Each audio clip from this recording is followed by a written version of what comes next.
მოგესალმებით, კონსერვატიული პლატფორმა Georgia Force-ი გთავაზობთ გადაცემას მილენიალი. მე კი ნიკო შოშიაშვილი გახლავართ. დღეს ჩვენი სტუმარია დავით კობერიძე, აღმოსავლეთცოდნე, მისი სტუმრობა ყოველთვის პატივია ჩვენთვის, ყოველთვის დიდი ნახვები აქვს მის სტუმრობას და ეს იმას მიანიშნებს, რომ ქართულ საზოგადოებას აინტერესებს აღმოსავლეთი, აინტერესებს ის ისტორიული სივრცე, რომელთანაც საქართველოს სულ ჰქონდა ურთიერთობა, ირანი იქნება თუ არა მარტო ირანი, მთლიანად ახლო აღმოსავლეთი, მაგრამ რადგან დღეს აქტუალურია ირანის საკითხი, მოდით ირანზე ვისაუბროთ. ახლა სამ დავიწყებდე ამ რაღაც თემის გაშლაც, აი ჯერ თქვათ რელიგიური შინაარსი. თითქოს 21 საუკუნეა, თითქოს სეკულარიზმის ეპოქა უნდა იყოს, მაგრამ სამივე შემთხვევაში, სამივე ფაქტორი, ვინც ამ კონფლიქტში არის ჩართული, შეერთებული შტატები, ირანი და ისრაელი რელიგიურ თემატიკას იყენებს. აგერ ნახეთ ტრამპის ლოცვა, საჯარო ლოცვა, რომ ესე იგი ეს არის ბრძოლა, ესე იგი იმისთვის რომ ანტიქრისტე მოევლინება და მე ესე იგი მესია დაბრუნდება, ხო? ბოლო ჟამის ომთან რაღაცა დაკავშირებული. ეს სხვადასხვა შორის ევანგელისტური რაღაცა მითოლოგიის ნაწილია, უფრო ექსტრემისტული ნაწილია ქრისტიანობის. მეორე ჩვენ ხედავთ სიონიზმს, რომელიც ელიან აი დიდი ისრაელის ესე იგი შექმნას და ახალი ტაძრის აშენებას. და იქაც სწორედ აი მესიას იდეა არის და ასევე ჩვენ ხედავთ, რა თქმა უნდა, შიიზმის ტრადიციულ ესე იგი მიმდინარეობას და სხვადასხვა ცნობით, ესე იგი ყოფილ ლიდერს ალი ხომეინს ნამდვილად ჯეროდა ეს არის პოლიტიკური ინსტრუმენტი, საუბარია ესე იგი მე-12 იმამზე. მოდი ჯერ დავიწყოთ რა რისი ჯერათ ირანელებს, რა არის ეს მე-12 იმამი, მაჰდი, ესე ვთქვათ და საერთოდ ეს სერიოზული რწმენა, ესე ვთქვათ, თუ ეს არის უბრალოდ აი ესეთი ფორმალური რწმენები, რასაც ქვია, ხო? კი ბატონო. მადლობა თქვენ რომ ინტერესდებით ამ საკითხებით. ზოგადად თქვენ სწორედ აღნიშნეთ ჩვენს მსმენელს მაყურებელს ზოგადად ჩვენს ქვეყანაში აინტერესებთ ეს თემატიკა. იმ დონეზე აინტერესებთ რომ ახლა ნახევრად ხუმრობის ვიტყვი, მაგრამ ყველა ხუმრობაში არის ხუმრობის რაღაც ნაწილი, ხო მართალია. საკმარისია რაღაც დონეზე დაიძაბოს ურთიერთობა რომელიმე ორ ქვეყანას შორის, ან ზოგადად სიტუაცია დაიძაბოს ახლო აღმოსავლეთში. მაშინვე ჩვენი ექსპერტების უმრავლესობა საქართველოში ჰოი საკვირველად აღმოჩნდებიან უცებ სერიოზული ექსპერტები ამ ახლო აღმოსავლეთ საკითხებში. ყველა ექსპერტი ან ირანისტია, ან არაბისტია, ან თურქოლოგია. ეხლა დარწმუნებული ვარ ღმერთმა დაიფაროს იაპონიასთან დაკავშირებით რაიმე პრობლემა რო წარმოიქმნას, იმ წუთას ყველა მათგანი გახდება იაპონისტი და დაიბრალებს რომ კი არ დაიბრალებს, რიხით განაცხადებს რომ ბავშვობიდან სწავლობს იაპონიას და ამ თემატიკას. ეხლა მე ძალიან კარგად მახსოვს, აი პირველი ნაბიჯები ისლამური სახელმწიფოს შექმნის სირიასა და ერაყში, როდესაც აბსოლუტურად არ ვაჭარბებ, გვარები შემიძლია დავასახელო, რასაც ახლა რა თქმა უნდა არ გავაკეთებ. ჩვენი ქართველი ჟურნალისტები ბჭყალებში მომღერლებს ეკითხებოდნენ, საკმაოდ ცნობილ მომღერლებს, რას ფიქრობთ ისლამური ხალიფატის თაობაზე და ისინიც სრული სერიოზულობით პასუხს სცემდნენ. ეხლა რაც შეეხება იმის საკითხის სერიოზულობას, რაც თქვენ ბრძანეთ, რელიგიური თემა, რა თქმა უნდა ეს ძალიან მე ვფიქრობ გადამწყვეტი ფაქტორია. მე არ შემიძლია ზუსტად მოგახსენოთ ამერიკის შეერთებული შტატების დღევანდელი პრეზიდენტის იმ იდეოლოგიაზე ზუსტად რასაც ის მიყვება, ეს მოჩვენებითია რაღაც რა თქმა უნდა პიარია ეს, რა თქმა უნდა პიარ როდის იყო ახლა დონალდ ტრამპი რაღაც რელიგიური მოღვაწე ან მისდევდა ამას. მე ერთადერთი პრეზიდენტი ვიცი, მე ეს იყო ჯიმი კარტერი, რომელიც ძალიან ღრმად იყო რელიგიაში, არა მარტო ჩახედული, არამედ მოღვაწეობდა ამ თემატიკაში. სხვა მე არავინ მახსენდება მე-20 საუკუნეში, ანუ მანამდე არ ვიცი ახლა ვინ რას აკეთებდა. ამერიკელები მარკეტოლოგიურად უყურებენ მაგ საკითხს. თავისთავად, ისევ როგორც ყველაფერს, რა თქმა უნდა. ეხლა რაც შეეხება ისრაელის ლიდერშიპს და კერძოდ ბენიამინ ნეთანიაჰუს, აი დაახლოებით იგივე შეგვიძლია ვთქვათ ამ კაცზეც. ამას წინ გავრცელდა სწორედ ნეთანიაჰუს ცნობილი ეს ვიდეო, YouTube მოიცვა ამან და Facebook-ი, სადაც ცნობილი რაბინი ეუბნება, რომ ეს ტაძარი უნდა აშენდეს და თქვენ რა შვებით აჩქარებთ მას? ბევრი საუბრობს, ყოველ შემთხვევაში თვითონ ნეთანიაჰუს იმ პარტიას მიეკუთვნება, რომელიც ამ რელიგიურ თემატიკას აქტიურობს თვითონ. და შეიძლება ითქვას, რომ თავს შორს არ არის ის წარმოდგენა, რომ მას მართლა ჯერა ამის და ამ წარმოდგენის მიხედვით, სიონისტური წარმოდგენის მიხედვით, უნდა შეიქმნას დიდი ისრაელი, ესე ვთქვათ, სადაც უნდა აშენდეს ტაძარი, სადაც მოვა მესია, მათი მესია. და ეს ახლა ის მნიშვნელოვანი რწმენაა მათი, ხო? რა თქმა უნდა. ჩვენ არ უნდა დაგვაუწყოს, რომ ისრაელი გარკვეულწილად რელიგიური სახელმწიფოა. თავისი უამრავი მიმდინარეობით იუდაიზმში და ასე შემდეგ. მაგრამ არ ვამბობ, რომ ეს მთლიანად რელიგიური სახელმწიფოა, როგორც ირანი, ვთქვათ, მაგრამ გარკვეულწილად რელიგიური სახელმწიფოა და ბენიამინ ნეთანიაჰუს ძალიან ჭირდება მხარდაჭერა თავისი მოსახლეობის. ძალიან ჭირდება ეს, იმიტომ რომ მას თლად კარგად ვერ ქონდა საქმეები, იგივე ღაზას სექტორამდეც, ღაზას სექტორთან დაკავშირებული ბოლო ამბები ბამდეც ვერ ქონდა კარგად საქმე, ელექტორატიდან გამომდინარე პრობლემებს გულისხმობ მე. შემდეგ ღაზას სექტორში მიმდინარე მოვლენებმა არამხოლოდ ბენიამინ ნეთანიაჰუს, არამედ ზოგადად ისრაელის სახელმწიფოს ავტორიტეტი ცოტა შეარყია გარკვეულ წრეებში. შეგვიძლია ამაზეც ვისაუბროთ, ეს რამდენად სამართლიანი იყო, უსამართლო იყო, რას უკავშირდებოდა ეს და ასე შემდეგ. და თანაც ჩვენ არც ერთი წამით არ უნდა დაგვაუწყდეს, რომ ჩვენ საუბრობთ ახლო აღმოსავლეთზე, ჩვენ ჩრდილოეთ ევროპაზე არ საუბრობთ ახლა, ხო? ეს არის ახლო აღმოსავლეთ თავისი სპეციფიკით. ეხლა მივადექით მესამე შემადგენელს, ხო, ამ სამეულის, ამერიკის შეერთებული შტატები, ისრაელის სახელმწიფო და ირანის ისლამური რესპუბლიკა. აი, ირანის ისლამურ რესპუბლიკაში, რომლის ოფიციალური სახელმწიფო რელიგია არის შიიზმი და ეს კონსტიტუციაში უწერიათ მათ, სახელმწიფოს სულიერი ლიდერი ვერ გახდება ადამიანი, აი რაჰბარს რომ უწოდებენ, თუ არ არის შიიტური ისლამის მიმდევარი. თქო, სუნიტი ვერასოდეს ვერ გახდება იქ არსებული კონსტიტუციით. არასოდეს ესეთი ნათქვამია.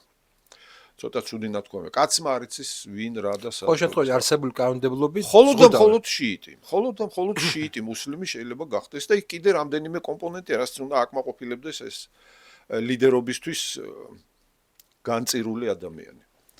ხო და შიიზმის იმ მიმდინარეობას, რასაც დღევანდელ ირანში შიიტები მისდევენ, შიიზმში სხვა მიმართულებებიც არის.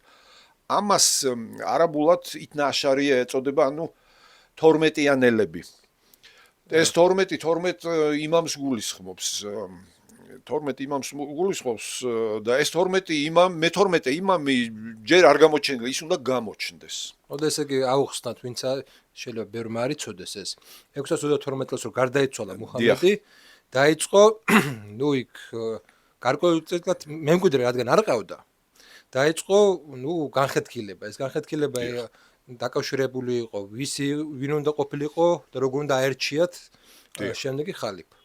ძირითადი განსხვავება ის არის, რომ ესე იგი სუნიტებს თვლიდნენ, რომ ეს უნდა ყოფილიყო არჩევითი, ხოლო შიიტები თვლიდნენ, რომ ეს უნდა ყოფილიყო უშუალოდ წინასწარმეტყველის, ესე იგი ალის, მუჰამედის, ესე იგი მემკვიდრეები. ეს ალი იყო თან ესე იგი სიძე და თან ესე იგი ბიძაშვილი, ხო, ორივე ერთდროულად.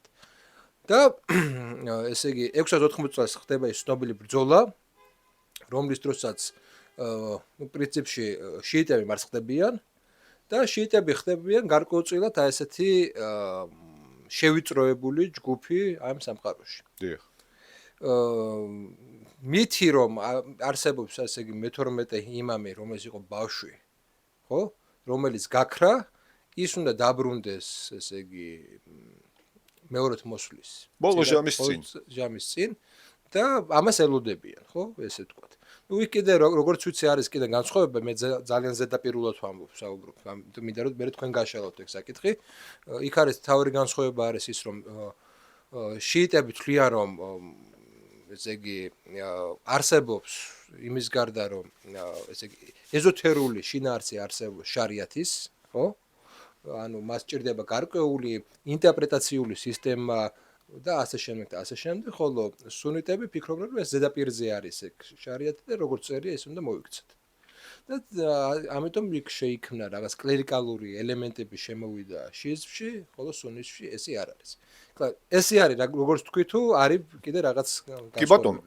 ეს უბრალოდ ჩვენ სწორედ აღნიშნეთ თქვენ ამის გაშლა არის შესაძლებელი რომ კიდევ უფრო გაუადვილოთ ჩვენს მაყურებელს და მსმენელს იმ საკითხის აღქმა, რასაც ყოველდღიურად კითხულობენ, რა ვიცი, ჩემი ახლობლები, მეც მეკითხებიან, თქვენს გეკითხებიან, რა განსხვავება ბოლო-ბოლო ამ შიზსა და სუნის შორის აგვიხსენით. აი, სწორედ აღნიშნეთ თქვენ მუჰამედის სიკვდილის შემდეგ 622 წელს დადგა საკითხი მისი მემკვიდრის თაობაზე. მუჰამედს არ დაუბარებია თუ ვინ უნდა ყოფილიყო ეს და ძალიან ბევრი ადამიანი ფიქრობდა რომ ეს უნდა ყოფილიყო ზუსტად ეს ალი იბნ აბუ ტალიბი რომელიც იყო მუჰამედის ალალი ბიძაშვილი. მოეწყო არჩევნები პირდაპირ თქვათ გაუსწროთ ცოტათი მოვლენებს წინ სამი არჩევნები წააგო ალი იბნ აბუ ტალიბმა მუჰამედის ბიძაშვილმა არაირჩიეს ის აირჩიეს სხვები. მხოლოდ მეოთხე წლზე მოხერხდა მისი არჩევა ხალიფად და მას დიდი იმედი ჰქონდა რომ მისი შვილები ჰასანი ჰუსეინი მემკვიდრეობით ჩაიბარებდა ამ მოვალეობას და ამ პოსტს. თავიდან ასეც მოხდა, მაგრამ ამას ძალიან პატარა ისტორია ჰქონდა. მისი შვილები დაიღუპნენ განსაკუთრებული მე სუნიტებიც კი აღნიშნავდნენ რომ აი ჰუსეინთან დაკავშირებით ცოტა ზედმეტი მოგვივიდა ძალიან მეტი სიმკაცრე მოგვივიდა იმიტომ რომ აი ოჯახების ამოწყვეტამდე მივიდა საქმე ის და დიდი წამების შედეგად გარდაიცვალა ეს კაცი და ამის შედეგია ის რიტუალი შაჰსეი ვაჰსეის რომ უწოდებენ შაჰსეი ვაჰსე ცოტა დამახინჯებული ვარიანტია შაჰ ჰუსეინ ვაჰ ჰუსეინის ესეთი ამ ლოზუნგებს ისვრიან ამ რიტუალის დროს და თან თვითგვემას აკეთებენ რაღაც დაწნული ჯაჭვებით თვითდაზიანებას იყენებენ სისხლს იდენენ და წელიწადში ერთხელ ხდება ასეთი რამ სხვა შორის ეს საალდებულო ერთ-ერთი მნიშვნელოვანი დღესასწაულია მხოლოდ შიიტების ეხლა უნდა ითქვას რომ შიიტები აი პირველ სამ ხალიფას მუჰამადის შემდეგ არ ცნობენ და არ აღიარებენ ეს სუნიტებისთვის არის წარმოუდგენელი ამბავი, როგორ შეიძლება მუსლიმმა არ აღიაროს პირველი სამი მართლმორწმუნე, ისინი ასე პირველ 4 ხალიფას, აი სუნიტები აღიარებენ ალის და მოიხსენებენ როგორც მართლმორწმუნე ხალიფას. აბუ ბაქრი, ომარი, ოსმანი და ალი. სუნიტები სცემენ პატივს 4-ვეს. რეალურად, სინამდვილეში. აი შიიტები კი პირველ სამს საერთოდ არ ცნობენ. ეს გარდა სხვა უამრავი საკითხისა არის ერთ-ერთი ფუნდამენტური საკითხი, რომ რაშიც შიიტები და სუნიტები ვერასოდეს ვერ მორიგდებიან და ვერ შერიგდებიან. ძალაუფლებრივი სტრუქტურის საკითხია ეგ. სტრუქტურის საკითხი აქედან მოდის ყველაფერი, რა თქმა უნდა, იმიტომ რომ მაშინ დაიწყო ეს ყველაფერი დაიწყო მაშინ და როგორ შეიძლება აი სუნიტების მუსლიმი, რომელიც არ ცნობს და პატივს არ სცემს პირველ სამ ხალიფას, ის მუსლიმი არ არის. და ამის შედეგად რას ვიღებთ ჩვენ? თავიდან რომ დავანებოთ შუა საუკუნეების ისტორიას, როდესაც ერთმანეთს კი არ ებრძოდნენ და კი არ ხოცავდნენ, ჟუჟავდნენ ესენი უბრალოდ ერთმანეთს დაუნდობლად. აი ჩვენს ჩვენი თანამედროვეა პრაქტიკულად ხო, რამდენი წელია გასული მის შემდეგ, რაც ერაყსა და სირიაში შეიქმნა ისლამური სახელმწიფო. იგილს რომ უწოდებენ, აისისს უწოდებენ და კიდევ სხვა სახელებსაც. პირველ რიგში ისინი ებრძოდნენ შიიტებს. და შიიტებს ხოცავდნენ. იმიტომ რომ ითვლება რომ მათ ქადაგება მოისმინეს თავის დროზე ისლამის, მათ ყურანი აქვთ, მაგრამ ეს ისლამი მათ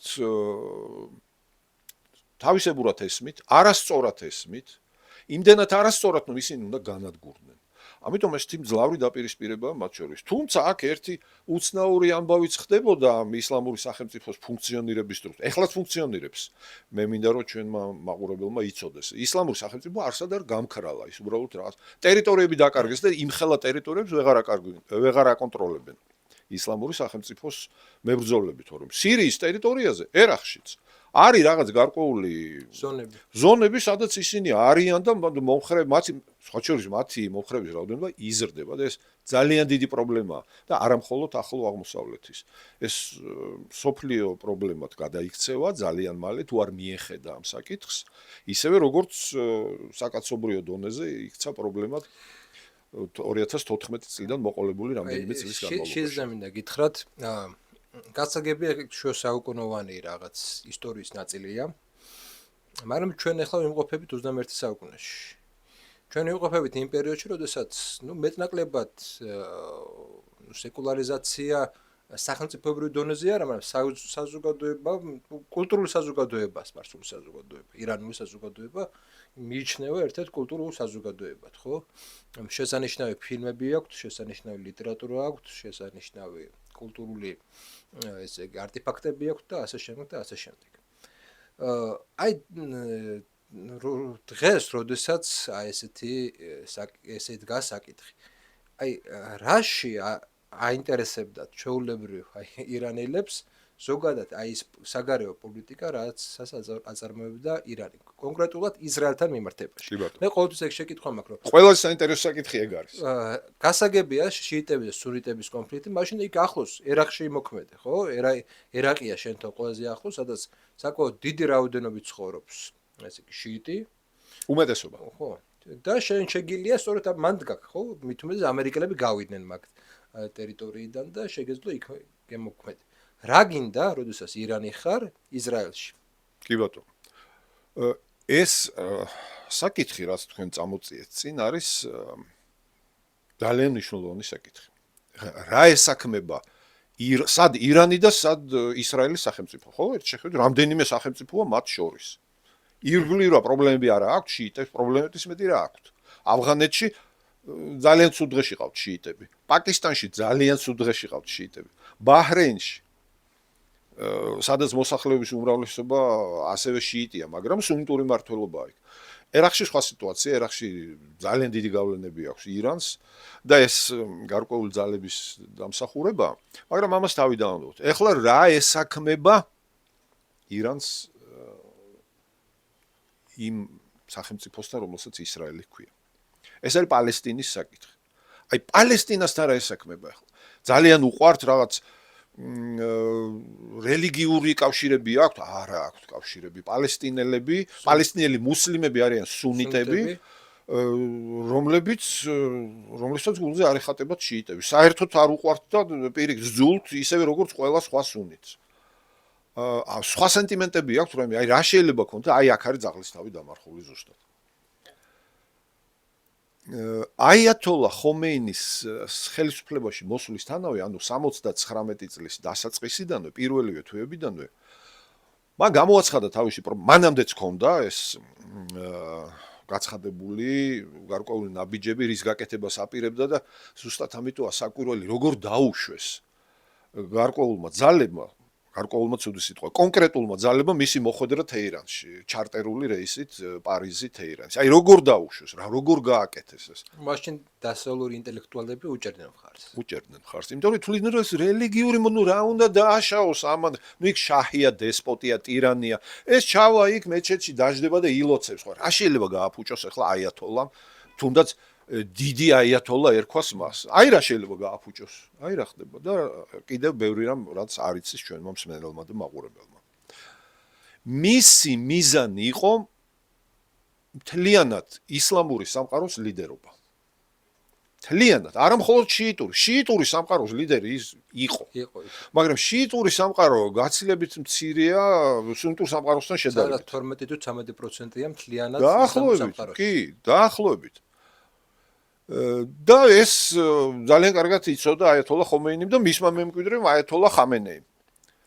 ამიტომ გადაწყვიტა მოეძებნა ისეთი საკითხი, რომლის წამოწევაც მას საშუალებას მისცემდა აი ამ ლიდერის როლის თამაშისთვის, განმტკიცებას ვერ ვიტყვი. ეს აღმოჩნდა ერთადერთი საკითხი, ეს არის პალესტინის საკითხი. აი თეოლოგიურად როგორ ჭრიან ამ წინააღმდეგობას? ვერანაირად. იმ წინააღმდეგობას, რაც არსებობს შიისსა და სუნის შორის, თეოლოგიურ წინააღმდეგობას გულისხმობ. ეს საერთოდ არ ეხება და ვერ ეხება. ეს პოლიტიკური საკითხი იყო მხოლოდ. ეს იყო მხოლოდ პოლიტიკური საკითხი. და ირანმა მოახერხა, თითქმის მოახერხა ბევრი წლის განმავლობაში ამ ლიდერის პოზიციის თამაში. პალესტინასთან მიმართებით. ეხლა პალესტინელები არავის გულზე არ ეხატება. ჩვენ არ უნდა ვიფიქროთ, რომ ის მხარდაჭერა, რაც არაბული სახელმწიფოებიდან პალესტინის მუსლიმ მოსახლეობას აქვს, მათი ან პატივისცემით, ან რაიმე რიდით, ან დიდი სიყვარულით არის გამოხატული. ეს ასე არ არის. პალესტინელები არავის არ უყვარს, იმიტომ რომ სადაც შევიდნენ პალესტინელები, იქ გაჩნდა პრობლემები. ეს არის ლიბანი, ეს არის იორდანია, სადაც იმ სახელმწიფოს და იმ ხელისუფლებას, სადაც რომელმაც მათ თავშესაფარი მისცა, გადატრიალებას უწყობდნენ და ძლივს გადარჩა ეს მეფის ხელისუფლება იქ. იმიტომ რომ ეს ძალიან იორდანიის მოსახლეობის უმრავლესობა დღეს პალესტინელია. პალესტინელი არაბი. ებრაელებიც პალესტინელები არიან. ახლა მამას გონია რომ პალესტინელები არიან არაბები და ებრაელები არიან ტერიტორიაა პალესტინა. პალესტინელი ხალხი არ არსებობს დღეს. არ არსებობს. გაეროს რეზოლუცია 47 წლის პირდაპირ შავი თეთრზე გვიწერია. პალესტინის ტერიტორიაზე ორი სახელმწიფო შექმნის. არაბული და ებრაული. მორჩა და გათავდა. აი ირანმა დაიწყო ამ ხრივ ძალიან დიდი ძალისხმევის ხარჯვა და ფინანსების, რა თქმა უნდა, რომ როგორმე მუსლიმური სამყაროს ეჩვენებინა, რომ ჩვენ ვართ ერთადერთი დამცველები აი ამ უძველესი და ძირძველი ისლამური ტერიტორიის. იმაზეც ვისაუბროთ, რატომ თვლიან ზოგადად მუსლიმები აი ამ პალესტინის ტერიტორიას და კონკრეტულად იერუსალიმს აი ეგზისტენციალური მნიშვნელობისას. აი რო შევადაროთ უბრალოდ აი ზედაპირულად რო შევადაროთ თურქეთი რიტორიკულად ხარს უჭერს პალესტინას რიტორიკულად. ესეთ ნაბიჯებს როგორც ირანი არ გადადგა, ხო? არა.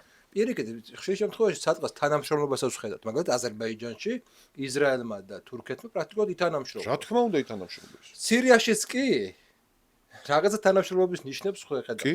მაგრამ რიტორიკულად ერდოღანი ძალიან აგრესიულია და იცავს თითქოს ამ პალესტინელებს, მაგრამ ეს რიტორიკული დონეა გასაგებია. რატომ არ დატოვეს რიტორიკის დონეზე პალესტინის რატომ გადაიმტერეს ესე ძალიან ისრაელი? ირანელებმა? აი ზუსტად ამ მოტივაციით, რომ მათ დაისახეს მიზნად ისლამური სამყაროს ლიდერობა. ეს მიუღწეველი მისიაა შიიტისთვის. თუნდაც სუნიტისთვის, რომელიც არაბი არ არის. ერდოგანს ჰქონდა და ალბათ დღესაც აქვს ეს ამბიცია, რომ სუნიტური სამყაროს ლიდერი იყოს, მაგრამ თურქის ლიდერობას სუნიტური სამყარო აღარ დაუშვებს. ეს გამორიცხულია. ეს არის ერთადერთი საკითხი პალესტინის საკითხი, რომელიც ირანის ისლამურმა რესპუბლიკამ დაიხვია ხელზე და ცდილობს ამით წარმოაჩინოს თავი როგორც ლიდერი ზოგადად მუსლიმური სამყაროსი. არა მხოლოდ შიიტების, სადაც მას ეს როლი მორგებული აქვს ისედაც, არამედ სუნიტური სამყაროს ლიდერადაც კი. იმიტომ რომ ისინი ებრძვიან ოკუპაციურ რეჟიმს, რომელსაც ისრაელი ჰქვია და რომელსაც დაპყრობილი აქვს მუსლიმებისთვის წმინდა ქალაქი იერუსალიმი. ოდნავ მოგვიანებით ამაზეც ვისაუბროთ, იმიტომ რომ ძალიან საინტერესო საკითხია, რატომ არის მუსლიმი ადამიანისთვის და ზოგადად ისლამისთვის იერუსალიმი ამ დონეზე მნიშვნელოვანი მოდი ბარემ თქვა მე ჩვენთვის გასაგებია რომ თვითონ სიონიზმისთვის რატომ არის ეს აქ თქმული მიწა გასაგებია ქრისტიანებისთვის რატომაც არის იმიტომ რომ ეს არის იქს ჯვარზე გააკრეს ეს არის წმინდა მიწა შუა საუკუნეებში სწორედ ამიტომ წმინდა მიწის გამო ჯვაროსნული ლაშქრობები ეწყობოდა მაგრამ ისლამი წარმოიშვა არაბეთის ნახევარკუნძულზე გასაგებია რომ მექა და მედინა უნდა იყოს ეს რატომ იერუსალიმი რატომ იერუსალიმი? შეიძლება ჩვენი მაყურებლისთვის ახალი იყოს, რასაც ახლა მე და თქვენ ვიყვით, მაგრამ აი ეს ტერმინი, აი თვითონ ტერმინი არ იქნება ახლა. ყიბლა არსებობს ესეთი ტერმინი. ეს არის მიმართულება მლოცველი მუსლიმისთვის. ნებისმიერ წერტილში, სადაც მუსლიმი იმყოფება და მოვა ჟამი ლოცვისა, დღეში 5 ჯერ, მან თავი უნდა მიმართოს მექასკენ. და ეს არის ეგრეთ წოდებული ყიბლა. მეჩეთების ისე აჩენებული რომ რა თქმა უნდა იყურებოდეს მაგრამ ყველა საინტერესო ის არის რომ ყოველთვის ესე არ ყოფილა პირველი ყიბლა იყო იერუსალიმი ისლამში და მეჩეთები მიმართული იყო იერუსალიმისკენ და კიდევ უფრო საინტერესო რაც არის იმ გეოგრაფიული წერტილისკენ, რომელსაც პეტრა ჰქვია. ცნობილი რატომ პეტრა ისე ვთქვა. ხო, აი ეს აბსოლუტურად გაურკვეველი საკითხია, მაგრამ ფაქტია, რომ პირველი მეჩეთები, რომელიც არაბეთის ნახევარკუნძულის გარეთ იქნა აგებული, მექასკენ სულაც არ იყურებოდა ეს მეჩეთები. და პირველი ყიბლა იყო იერუსალიმის მიმართულებით. შემდეგ ყურანი ასწავლის მუსლიმებს იმას, რომ ალაჰის განკარგულებით და ნებით ყიბლა ეს პირდაპირ ყურანშია. ყიბლა შეიცვალა და ეხლა იქნება არა იერუსალიმში, არამედ მექაში. და ამის შემდეგ უკვე თითქმის 14 საუკუნეა თითქმის. ყიბლა არის ქალაქი მექა, დღევანდელი საუდის არაბეთის ტერიტორიაზე. ეხლა რატომ აქვს ასეთი სენტიმენტები იერუსალიმის მიმართ? წინასწარმეტყველ მუჰამედის ცხოვრების განმავლობაში ის არასოდეს არ ყოფილა იერუსალიმში. საერთოდ იერუსალიმი არაბები ალბათ ცხოვრობდნენ რაღაც კანტიკუნტად იქ, მაგრამ ეს არ იყო არაბების ქალაქი. ეს საკმაოდ მოშორებული ტერიტორიაა ჰიჯაზიდან, სადაც მდებარეობს ქალაქი მექა. რა არის ახლა ეს იერუსალიმი მუსლიმისთვის? და ახლა მოგახსენებთ რაც არის. ერთადერთი სასწაული, რომელიც მიეწერება წინასწარმეტყველ მუჰამედს, ეს არის აი სულ ახალხანს იზეიმეს მუსლიმებმა ისრას და მი'რაჯის დღესასწაული. რა არის ეს ისრა? ერთ ღამეს მუჰამადი რაღაც ზღაპრულ მითიურ ცხოველზე ამხედრებული მასჯიდ ალ-ჰარამიდან გაფრინდა ამ მითიური ცხოველის დახმარებით მასჯიდ ალ-აქსამდე. შემდეგ ეს არის ისრას გზავრობა და მოგზაურობა, შემდეგ მეორე ეტაპი ამ მოგზაურობისა იყო ცად ამაღლება, სადაც ის შეხვდა და გაესაუბრა ისას, ანუ იესოს, მუსას, ანუ მოსეს და თვით ალაჰს და ჯიბრაილს და კიდევ სხვათა და სხვათა. და აი ესეთი რამე მოუთხრა მუჰამადმა თავის თანატომელებს და უთხრა რომ აი ესეთი მოგზაურობა მქონდა. ეხლა არაბები საკმაოდ ისეთი ყოველთვის იმ პერიოდში ცოტა უცნაური ხალხი იყო ბჭყალებში. ყოველთვის და ყველაფერში ისინი მოითხოვდნენ რაღაც საბუთებს. მტკიცებულება სად არის რომ თქვენ აქ მასჯიდ ალ-ჰარამიდან, რომელიც ცნობილია ყველასთვის რომ სად არის ეს არაბეთის ნახევარკუნძულზე, ჰიჯაზში, მექაში. და მასჯიდ ალ-აქსა სად არის? მასჯიდ ალ-აქსა არის მასჯიდ ალ-აქსა სიტყვასიტყვით ნიშნავს შორეული მეჩეთი. მუსლიმები თვლიან ისლამური ტრადიციით რომ მუჰამადმა იმოგზაურა მექადან იერუსალიმში და მოინახულა მასჯიდ ალ-აქსა. მაგრამ ეხლა იმას რომ თავიდანვანებოთ რომ მუჰამედის სიცოცხლეში არანაირი მეჩეთი იქ არ არსებობდა უბრალოდ და რამდენიმე ათეული წლების შემდეგ ააშენეს მხოლოდ ეს მასჯიდ ალ-აქსა. ნუ საინტერესო თვითონ ეს ლეგენდის შინაარსი. ლეგენდის.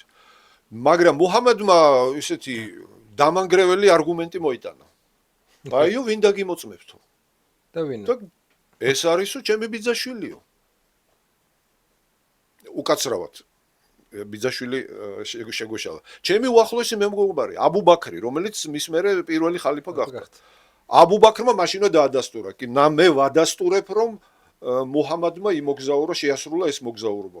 ამის შემდეგ აბუ ბაქრმა შეიძინა ახალი სახელი, მეცსახელი. აბუ ბაქრ ას-სიდიყ. ესე იგი ადამიანი, რომელსაც შეიძლება ენდო, სარწმუნო ადამიანი და ასე შემდეგ.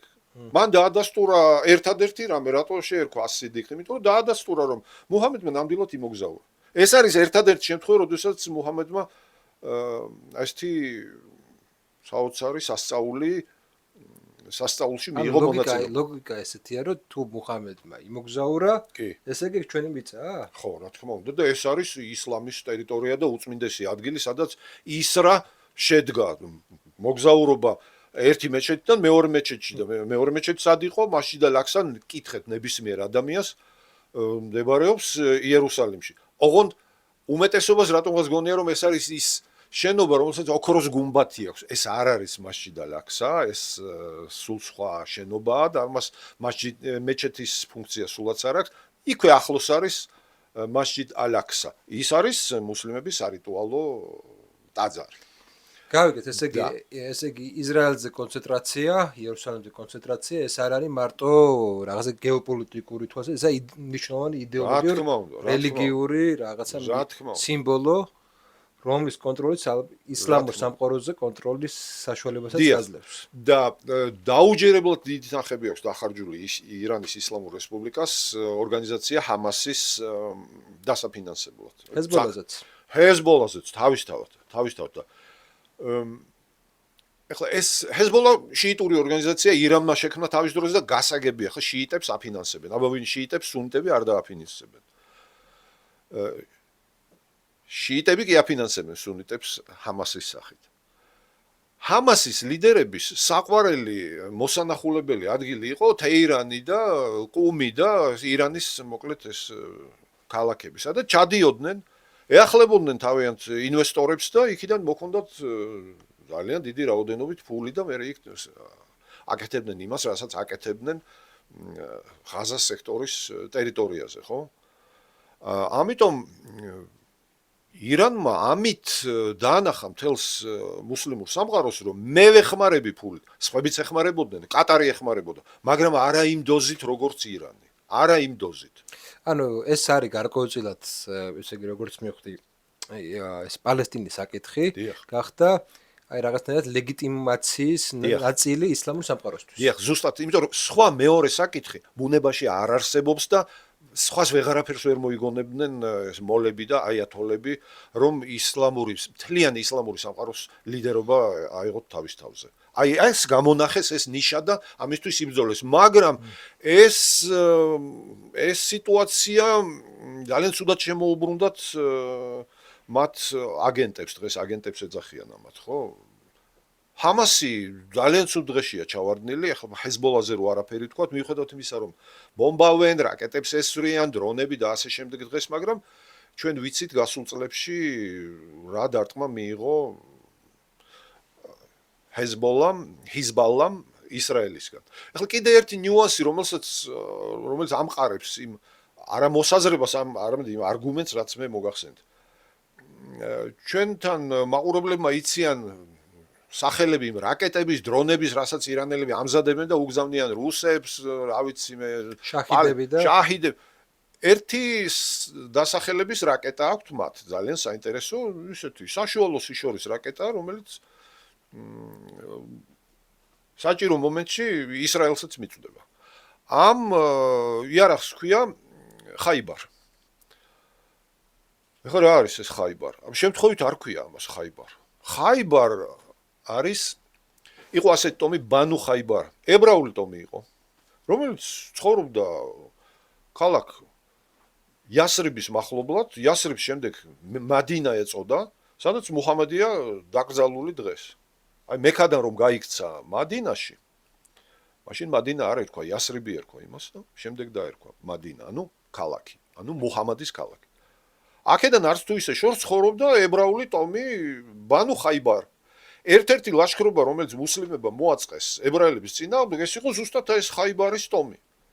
დაამარცხეს, ქალები ბავშვები ტყვედ წაიყვანეს და გაყიდეს ესენი. საშინელებები მოაწყეს. ეს მუჰამედის სიცოცხლეში ხდება იქ. შემდგომი ხალიფები მან არაფერ შუაში არიან. შემდგომი ხალიფები და შემდგომი მებრძოლები, ვისაც ებრაელებზე შეტევა უნდათ, დღემდე ჰამასის ჩათვლით. როდესაც ისინი შეტევაზე გადადიან ებრაელის წინააღმდეგ, აი ამ ლოზუნგით გამოდიან. ხაიბარ. იგივენაირად მოგექცევით და. კი, ეს შემოკლებული ვარიანტია ფორმულის, არც იყო სრული ფორმულა. ხაიბარ, ებრაელებო, მუჰამადის ლაშქარი დაბრუნდება. ეს არის სრული ფორმულა მათი. და ირანელებმა თავის რაკეტას დააწერეს ეს ხაიბარ. თან არც მალავენ ისინი ამას, რომ ისრაელის სახელმწიფო უნდა განადგურდეს. ის კი არა რომ უნდა ვითანამშრომლოთ ან რაღაცნაირად გამოვასწოროთ და ასე შემდეგ. ისრაელის სახელმწიფო არ უნდა არსებობდეს პალესტინის ტერიტორიაზე. მორჩა და გათავდა. ეს არის ირანის ისლამური რესპუბლიკის მიზანი. ასევე ჰამასის მიზანი. არსებობს ღია წყაროებში იძებნება ჰამასის პროგრამა, ორგანიზაცია ჰამასის. ჰამასი რა არის? ისლამური წინააღმდეგობის ორგანიზაცია შეფრება ეს აბრევიატურაა ჰამასი. პირდაპირ უწერეთ არავით არის მოლაპარაკება, ჯერთი ისინი სიტყვა ისრაელს არც ხმარობენ. დამპყრობელთან. მხოლოდ მათი განადგურება. შემდეგ შეიქმნება ისლამური სახელმწიფო, რომელიც უნდა ვმართოთ შარიათის საფუძველზე. ეს არის და ეს. ეგ დაახლოებით, წარმოუდგენელია დასავლეთი ადამიანისთვის დღეს, მაგრამ ახალი ჯვაროსნული ლაშქრობა რომ მოვაწყოთ იმ იდეით, რომ რაღაც საუკუნეების წინ ახლო აღმოსავლეთი იყო ქრისტიანული და კვლავ ესე, დაახლოებით ამაზე აგებენ მთელ ამ იმას. დიახ, ოღონდ ერთი რამ უნდა გავითვალისწინოთ და მინდა მოვახსენოთ ჩვენს მაყურებელს, ჯვაროსნული ლაშქრობები არც ერთი ლაშქრობა ქრისტიანობის გასავრცელებლად არ მოწყობილა. მართალია, იქ არავინ არ აპირებდა ქრისტიანობის გავრცელებას. და სხვა შორის არც ერთი ებრაელი არ მინახავს, მე და არც გამიგია, რომელიც პროზელიტიზმის ქადაგებს და გაგიგიათ ვინმე ხვლით ხელში ებრაელი, რომელიც ამ იუდაიზმი უნდა მიიღო და ასე შემდეგ. ეს რამე არ არსებობს ბუნებაში. გავარკვიეთ ახლა ეს იდეოლოგიური ნაწილი. ეს მნიშვნელოვანია ამ კონფლიქტის გასაგებად. პირველი ნაწილი, ახლა გადავიდეთ უშუალოდ უკვე პოლიტიკაზე. ყველაზე მეტად რაც მაინტერესებს არის ის, რომ თვითონ ორგანიზება, აი ძალიან საინტერესო ორგანიზება ლიდერი მოკლეს. აი ვენესუელას ამბავის ემთხვევა, იმიტომ რომ ჯერ ვენესუელაში განახორციელა შეერთებულ შტატებმა ინტერვენცია, ლიდერი მოიტაცა და პრაქტიკულად კაპიტულაცია მოახდინა ვენესუელის, იმიტომ რომ რეჟიმი კი დატოვა, მაგრამ ეს რეჟიმი უკვე ამერიკული თამაშის წესებით მოქმედებს. მეც მეგონა რომ აქ რაღაცა მსგავს აპირებდნენ. ხედავ ჩვენ არა მარტო ერთი ლიდერის, არამედ ძალიან ბევრი ლიდერის სამხედრო იქნება თუ პოლიტიკური სრული სიმართლე ლიკვიდაციას. მაგრამ ისეთი ორგანიზაციაა ეს, რომ ომს არ წყვეტს პირიქით. აი ეს ფენომენი მაინტერესებს, რა ფენომენია. ეს ფენომენი შეგვიძლია ძალიან მოკლედ დავახასიათოთ და შეგვიძლია ცლადაც ვისაუბროთ. ახლა ვენესუელაში მსგავსი არაფერი მომხდარა. ირანის შემთხვევაში საერთოდ ისლამში რელიგია და პოლიტიკა განუყოფელია, ვიცით ეს ძალიან კარგად, ხო? ეს არ არის ქრისტიანობა, სადაც ოფიციალურად გაყოფილია და მათი ერთიანობა არ არსებობს და ქრისტიანობა ამას არ აღიარებს არასოდეს. ისლამში სულ სხვანაირად არის საქმე. აი ეს სულიერი ლიდერი, გარდა იმისა, რომ არაჩვეულებრივი აიათოლები ბევრნი არიან ირანში, ეს ერთ-ერთი უმაღლესი წოდება სასულიერო შიიზმში, ის არის დიდი აიათოლა. დიდი აიათოლა კიდევ არის რამდენი, მაგრამ ეს არის რაჰბარი, ეგრეთ წოდებული. დაახლოებით ესე იგი ძალიან უხეშად რო ვთქვა. ანუ ქრისტიანობის ეპისკოპოსი და პატრიარქი, ესეთი აი ესე უნდა განვიხილოთ ეს საკითხი. კი, აი დაახლოებით ეს რანჟირების წესით, აი ესე გამოდის ეს. და ყველა ამ საკითხს არეგულირებს ძალიან დახვეწილი ფორმით შედგენილი ირანის ისლამური რესპუბლიკის კონსტიტუცია. არსებობს მეორე ვარიანტიც, რადგან შეიძლება დასავლეთმა და ისრაელმა, ამ შემთხვევაში შეერთებულ შტატებმა და ისრაელმა ითამაშოს, ეს არის ის რომ ირანი ჭრელია.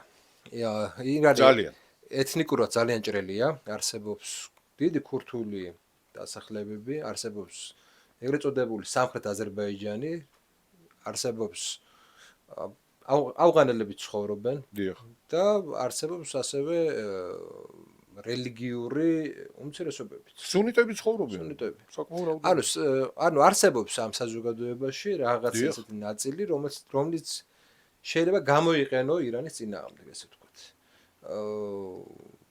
აი შემთხვევითი არ არის, რომ აზერბაიჯანმაც, ესე იგი, მოიყვანათ საკუთარი ჯარები მზადყოფნაში, ხო? რამდენად შეიძლება ეს ვერსია განვიხილოთ? რამდენად რეალისტურია ის, რომ არა ოპოზიციაზე, არამედ აცი სეპარატიზმზე ითამაშებენ. იმიტომ რომ ითქვა ქურთული არმიის საკითხი, ითქვა შეერთებულ შტატებისგან, რომ შეიძლება ქურთებმა, ერაყელმა ქურთებზე საუბარი, თავს დაესხნენ ერაყელი ქურთების მეშვეობით სახმელეთო ოპერაცია განახორციელოს დასავლეთმა. ყველაზე ხშირად ქურთების სახელი ისმოდა ხოლმე. ბევრი მიზეზი აქვს ამას. ერაყელი ქურთები, ამერიკელები თანამშრომლობდნენ და თანამშრომლობენ ერაყელ ქურთებთან. მეზობელი ტერიტორიები ირანში, იქაც მონათესავე ხალხია, სახლობს იქ ქურთები არიან, თუმცა ერთმანეთთან რა ვთქვათ, რომ კარგი ურთიერთობა და ნათესაური აქვთ, ეს არ არის და ეს ზოგადად ქურთების ძალიან დიდი პრობლემაა, არანაირი კონსოლიდაცია მათ შორის არ არსებობს. ქურთები როგორც ვიცი დაახლოებით ისე არიან როგორც სლავები. ანუ სლავების ხომ არიან ესე პოლონელები, რუსები, ხორვატები, თითქოს ერთი ხალხია, მაგრამ სხვადასხვა კი ბატონო. ქურთებს მე აქვს აი განსაკუთრებით ბოლო მოვლენების წყალობით ძალიან ცუდი შტაბ-ჭრილებები აქვს რაღაც შეპირებებთან დაკავშირებით. ქურთებს ძალიან ბევრ რამეს შეპირდნენ სირიაში. ქურთები გამოიყენეს ისეთ სამხედრო ოპერაციებში, სადაც სხვა არ ვარგოდა უბრალოდ და სხვა თავს არ დადებდა. უბრალოდ ქურთებს უკან დასახევი გზა არ ჰქონდათ. მათ გაანადგურებდათ ან ისლამური სახელმწიფო, ან ალ-კაიდას დაჯგუფებები, ან მათ უნდა ეომათ სახმელეთო ოპერაციების მთავარი შემსრულებელი ფუნქცია უნდა აიღოთ თავის თავზე, მათ აიღეს ეს ფუნქცია თავის თავზე. და ამის შედეგად ისინი საკმაოდ დიდ ტერიტორიებს აკონტროლებდნენ სირიაში, საკმაოდ დიდ ტერიტორიებს. ეს ის ტერიტორიებია, სადაც არის ნავთობი, გაზი და ბუნებრივი სიმდიდრეები.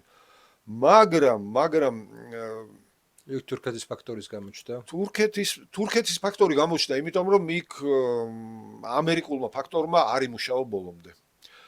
მათმა შეპირებამ არ იმუშაო ბოლომდე, მათ არ დაიცვეს და გავიხსენოთ, როდესაც ეს შარაგზის ყაჩაღი ალ-ჯულანი მოვიდა ხელისუფლებაში, პირველი დაესხა თავს, რა თქმა უნდა, ეს მოსალოდნელი იყო და ასეც მოხდა ალავიტებს. ძალიან ბევრი დახოცა და სისხლის მდინარეები ადინა იქ. მერე წავიდა და დრუზებს ეომა და იქაც არ დააკლო და შემდეგ ვინ დარჩა სხვა ქრისტიანი იქ 7 კაცი დადის პირობითად სირიაში, როცა სირია ქრისტიანული ქვეყანა იყო თავის დროზე. დარჩნენ ქურთები.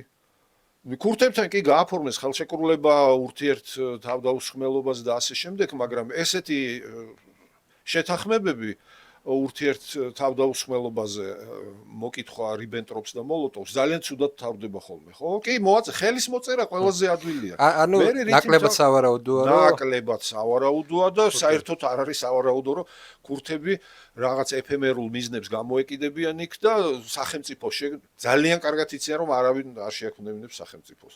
და რაც შეეხება ერაყელ ქურთებს, მათ გააჩნიათ ავტონომია. ეს ბარზანების ოჯახის ძალიან დიდი დამსახურებაა. ძალიან საინტერესო ხალხია, იყო და არის. და სერიოზული შემოსავლები აქვს მათ ლიდერებს. ძალიან კარგად ცხოვრობენ, ძალიან მნიშვნელოვანი ნავთობის საბადოები ერაყში, ზუსტად ქურთისტანის ავტონომიის ტერიტორიაზეა. მე მათ გვერდზე ესეთი მეზობელი ყავთ, რომელსაც ქურთების ოდნავი გაძლიერება და წინ წამოწევა მათთვის ეგზისტენციალური პრობლემაა. ეს თურქეთის რესპუბლიკაა, ხო? თურქები ამას არ დაუშვებენ არავითარ შემთხვევაში. რომ იქ რაღაც ვიღაცას გაუშვდეს იმის ილუზია, რომ მოდი მე აქ ჯერ აქ შევქმნი სახელმწიფოს სრულ ფასოვანს და მე იქნებ აი თურქეთში მაცხოვრებელმა ჩვენმა თანამოძმეებმაც მოგბაძონ და ასე შემდეგ. მაშინ დაიშლება თურქეთი და თურქები ამას ყოველ შემთხვევაში ამ ეტაპზე სანამ ერდოღანია, სანამ თურქეთის სახელმწიფოს გააჩნია ის ძალა, რაც გააჩნია დღეს, ამას არ დაუშვებენ. და მათი კატეგორიული მოთხოვნა იქნება და ჩვენ ხო არ ვიცით რას თხოვენ და რას მოითხოვენ ამერიკის შეერთებული შტატებისგან, ხო? თურქული ფაქტორის არ გაძლიერება. ეს არის მათთვის აიწითელი ჭინჭი. ერაყელი ქურთები გასაგებია. ირანელი ქურთები? ირანელ ქურთებს მიუხედავად იმისა, რომ გარკვეულ პერიოდში რაღაც სახელმწიფოებრიობის მსგავსი ჩანასახი ჰქონდათ 10 წლეულების წინ, მათაც ძალიან კარგად იციან, რომ გამარჯვების შანსი ძალიან მცირე აქვთ. და დამარცხების შემთხვევაში განადგურების შანსი ძალიან მაღალი აქვთ. მათ იციან ვისთან აქვთ საქმე. იგივე აზერბაიჯანული ხა აზერბაიჯანელები სულაც არ ოცნებობენ იმაზე, რომ გამოეყონ ირანის ისლამურ რესპუბლიკას და შეუერთდნენ ჰეიდარ ალიევის შთამომავლობას და აზერბაიჯანის რესპუბლიკაში იცხოვრონ. პირიქით იმათ შემოერთებას კი ოცნებობს ძალიან ბევრი აზერბაიჯანელი, ძალიან ბევრი ირანის აზერბაიჯანში. არის კიდევ აქ საკითხი სუნიტების, რომლებსაც ძალიან ჩაგრავენ და ყოველთვის ჩაგრავდნენ შიიტი ირანელები, სპარსები, ყოველთვის ჩაგრავდნენ, დაუნდობლად ექცეოდნენ. მათაც ძალის სიმცირის და სიმწირის გამო ნულოვანი შანსები გააჩნიათ. მხარდაჭერა ესეთი ხელშესახები არა აქვს და ვერ ექნებათ. იგივე ბელუჯებზე არის ხოლმე ლაპარაკი, ბელუჯებს მოკავშირეთ თითქოს წესით, აი მეზობელი პაკისტანმა. პაკისტანი აგერ თითქმის 300 მილიონიანი ქვეყანა დაუშვებს იმას, რომ საკუთარ სახელმწიფოში სეპარატიზმი გაღვივდეს, არ დაუშვებს არავითარ შემთხვევაში. ამიტომ შეება კიდე ერთი მომენტი ბუდუჩი, ეს ავღანეთი. ეხლა ავღანეთი შეიარაღებულია ამ წამს. ძალიან შეიარაღებულია. ავღანელები ცხოვრობენ ირანის ტერიტორიაზეც. ტერიტორიული ესაც არის პრეტენზიების მეტნაკლებად ეკონომიკურიც ძალიან ბევრი სახის პრეტენზიები აქვს ერთმანეთთან. ირანს და ავღანეთს. აქამდე ირანის სიძლიერე აჩერებდა ამ მომენტს, ეხლა იბომბება ირანი, სუსტდება ირანი. არის ის შანსი, რომ ეს ომი დაიწყოს?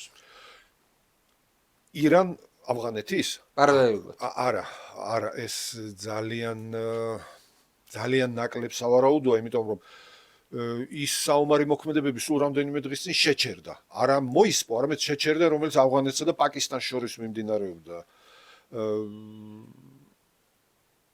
ესეთი რამ ჩემის აზრით გამორიცხულია, რომ შეტევაზე გადადის ავღანეთი. ისე აღწერეთ ეს სიტუაცია, რომ ცოტა არ იყოს დაუმარცხებლად გამოყავთ ირანი. ირანი? ხო, აი ესე აღწერეთ. არა, ირანი არ არის დაუმარცხებელი, ირანი არ იქნებოდა დაუმარცხებელი და შეიძლება არც იყოს დაუმარცხებელი, თუ ირანის წინააღმდეგ მომზადებულია ის ოპერაცია, რაც მიმდინარეობს ახლა ძალიან კარგად გათვლილი და რაღაც მომენტში ამერიკის შეერთებულმა შტატებმა, არა ისრაელმა. ისრაელი არ გაჩერდება არც ერთ შემთხვევაში. ერთადერთი შემთხვევა ისრაელის გაჩერების. ეს არის თუ ამერიკის შეერთებული შტატები გამოვიდა ამ კონფლიქტიდან, ან რაღაცნაირად აიძულეს ისრაელი. თავისი ნებით ისრაელი არ არის გამჩერებელი, მაგრამ ამერიკის შეერთებული შტატები არის გამჩერებელი, რაც იქნება ძალიან ცუდი სცენარი მისთვის. აი არსებული მონაცემების პირობებში, აი დღევანდელი სიტუაცია იქნება პრაქტიკულად. ძალიან დიდი მინუსი იქნება. ეს იქნება ბევრად უარესი სიტუაცია, ვიდრე თავდასხმამდე იყო. და რატომ? ირანელები ახლა მუსირებს აზრი, რომ აიათოლა ხამენეის ფეთვა გამოუწია, რომ ჩვენ არასოდეს არ დავამზადებთ ბირთვულ იარაღს და არ გვჭირდება ეს, ჩვენ გვინდა მხოლოდ ელექტროენერგიის მისაღებად. რაც არის აი წმინდა შიიტური და არა მხოლოდ შიიტური ესეთი თეორია ტყუილის, რომელსაც თაკია ეწოდება. მტერი უნდა მოატყუო, აბა რა უნდა ხან, მტერს სიმართლე რატომ უნდა ელაპარაკო? ეს თეორია არსებობს ასეთი, რომელსაც არავინ არ მალავს. სიტყვით არ ამზადებენ და ყოველთვის აცხადებენ, როდის მე განუცხადებიათ მათ ოფიციალურ დონეზე, რომ ჩვენ ვაპირებთ ბირთვული იარაღის შექმნას. ნუ აბა რადგინდათ 70%-იანი გამდიდრებული ურანი, თან ინტენსიურად უმატებდნენ ამ პროცენტებს და ხვალარაზე გახდებოდა 90%, რომელიც სრულიად საკმარისი იყო მე პლუტონიუმი და ასე შემდეგ, აი მაინც ბირთვულ ფიზიკაზე ვსაუბრობთ მე და თქვენ. ამიტომ იქ არანაირი მშვიდობიან ატომზე არ არის ლაპარაკი და არც იქნებოდა ლაპარაკი. თუ დამთავრდა დღეს, ნუ ან ხვალ კიდე დაბომბეს ძალიან მაგრად კიდე წავიდა მოლაპარაკებები და გაფორმდა სამშვიდობო შეთანხმება, რომ ირანი აღარ გააგრძელებს რაღაც სხვადასხვა პროგრამას. მაინც გააგრძელებენ. იმიტომ რომ ირანს საშუალება იქნება მსოფლიო საზოგადოების რაღაც ყურადღების აი მოდუნების ფონზე და მათი კეთილგანწყობის ფონზე, იმიტომ რომ ჩვენთანაც კი უამრავი მომხრე გაუჩნდა ირანს, იმიტომ რომ ქალაქები იბომბება, ხალხი იღუპება. კი, მაგრამ ეს დალოცვილი ირანი თავისი 79 წლიდან მოყოლებული აიათოლების მთელი პერიოდი ისრაელის სახელმწიფოს განადგურებით რო ემუქრება და რო ახორციელებს კიდე ამას, ხო, ჰამასის ხელით, ჰიზბალას ხელით, ჰუსიტების ხელით. უკანასკნელმა ღაზის ამბებმა სოფლიო დასავლეთი კონკრეტულად ანტისემიტურად განაცხეს. კი, ეს ფაქტია. ისტორიულ მაქსიმუმზე არის ანტიებრაული განწყობები ამერიკის შეერთებულ შტატებში, რაც აქამდე არასდროს არ ყოფილა. ესეა. და აი ამ ფონზე, აი ამ დაპირისპირების ფონზე გამოჩნდა კიდევ ერთი მნიშვნელოვანი რაღაც, რომ თლად ისეთი დაცული ისრაელი არ არის როგორც ვეგონა. დიახ. და ერთი პარადოქსი გამოჩნდა, რომ იმის მიუხედავად, რომ ტექნოლოგიურად უფრო ძლიერია დასავლეთი და ისრაელი მათ შორის. უფრო ძვირი უჯდება ომი, ვიდრე ირანს. ჭურვებთან დაკავშირებით იყო ეს პრობლემა, რომ ესე იგი შაჰიდების თვითონ მგონი $40,000 არის თუ არა 40,000 არ არის 9 მილიონიანი, მაგრამ მაგას ახვედრებენ უფრო ძვირიან რაკეტებს. შესაბამისად, ესეთი გაცვლა თუ იქნება ინტენსიური, ბევრი ექსპერტი საუბრობდა იმაზე, რომ შეიძლება იმის მიუხედავად, რომ ტექნოლოგიურად განვითარებულია, ვერ დაეციოს მაგ იმას. საქმე იმაშია, რომ ამერიკის შეერთებული შტატების გააჩნია იმის საშუალება, რომ უფრო ძვირიანი იარაღით დიდხანს იომოს. აი ირანს მაგის რესურსები რამდენად აქვს გამოჩნდება. თან ირანმა დაუშვა ძალიან მძიმე შეცდომა.